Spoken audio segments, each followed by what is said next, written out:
woven through the many calls among us is the call to offer ourselves as agents of love's power for life.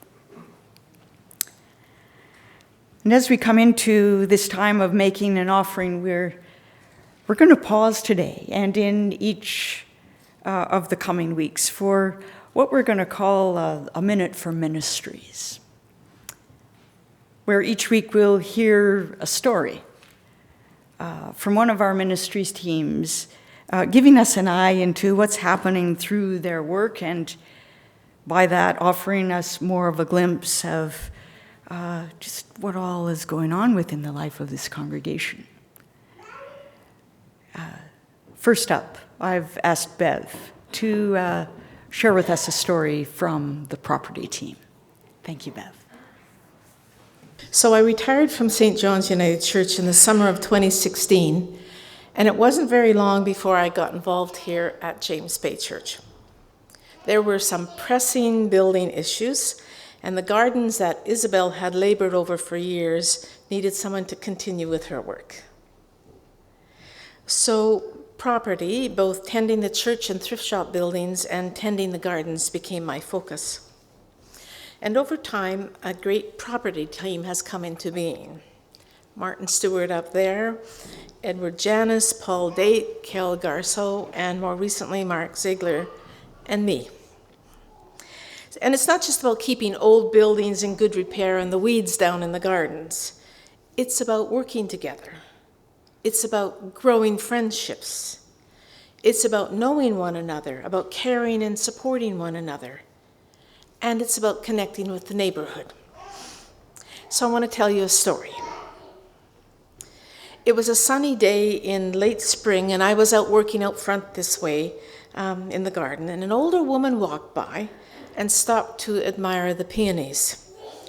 Her name is and was and is Rico, and she told me about the very many beautiful varieties of peonies in her home country in Japan. So I picked a bouquet of peonies for her and told her that she would be so welcome to a service here some Sunday morning. And wouldn't you know it, the following Sunday she was here, and she kept coming to worship, to coffee time, even to a study group or two. And then that fall, November 11th, fell on Remembrance Day. Remembrance Day, November the 11th, fell on a Sunday. And at coffee time, Reiko told Karen how she loved being in Canada, living in Canada, but that Remembrance Day was the hardest thing. She interpreted the gun salutes at the cenotaph as a celebration of victory in war, and she knew firsthand the horrors of war. She remembered Japan during the war. Karen spoke to her that day about this Remembrance Day really being about a somber day for us, a day for us to reflect on the cost of war, and a day to pray for peace. And then Karen mentioned the Japanese story of the peace cranes, and with that, Reiko lit up. Of course she knew that story. And so Karen asked, would you teach us how to make origami peace cranes, so that we could make 1,000 cranes as a reminder to pray for peace? Oh, yes, she said, and my daughter will send the origami paper from Japan. So for weeks, a table was set down on Sunday mornings at coffee time, and Reiko guided us in the art of making origami cranes, 1,000 of them. And Isabel took those cranes home, filling her spare room with them and carefully stringing them into long strands. And then came a crazy day or two when Karen climbed ladders and we figured out how to install them, these 1,000 cranes, in our sanctuary. Rico had to return to Japan before the cranes were hung, but the dedication of this installation was recorded, and Reiko was able to hear and see of our commitment to pray for peace.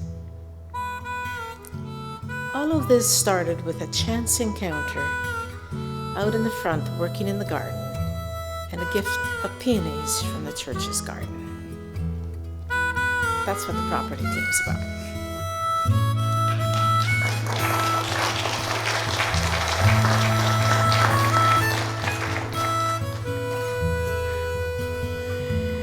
If anyone would like to know more about what the property team is up to, Bev and some of the others will be downstairs in the hall after the service, there to connect with should you wish.